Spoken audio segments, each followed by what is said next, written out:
কত ছোট ভাই বড় ভাইরে টেলিফোন দিয়া বিদেশি বাইরে কই ভাইয়া আমার যদি হুন্ডা কিনা না দো আমি রেলের কোলে বইরা মারা যাইমু।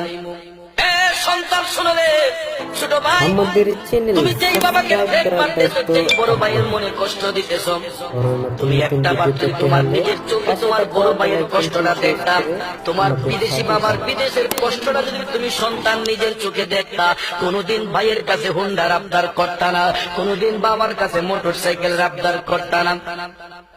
আমি কত দেশ ঘুরলাম দেখলাম দে ভাইয়েরা আমাদের প্রবাসী বাঙালিরা এত পরিশ্রম করে এত কষ্ট করে বিদেশের মধ্যে আমি বাংলাদেশে এসে চ্যালেঞ্জ করে বলেছি যদি তার কোনো বাবা তার কোনো মা যদি নিজের চোখে দেখতো তার আপন সন্তান এরকম কষ্ট করতেছে কোনোদিন ওই সন্তান বিদেশে পাঠাইতো না, কোনোদিন বিদেশে পাঠাইতো না। তারপরে আমরা বাধ্য হয়ে বিদেশ বাড়িতে যাই। কেন যাই? একটা পরিবারকে সুন্দর সচ্ছল ভাবে চালানোর জন্য, ঠিক কিনা? পরিবারের সদস্যদের মুখে হাসি আনন্দ দেওয়ার জন্য। আজকে আমার বিদেশি ভাইরা বিদেশের মধ্যে অক্লান্ত শ্রম দেয়। এই জন্য আমি আমার মা বোনদেরকে বলবো কোনদিন বিদেশি স্বামীর মনে কষ্ট দিও না রে বোন, কোনদিন তোমার বাবার মনে কষ্ট দিও না রে বোন।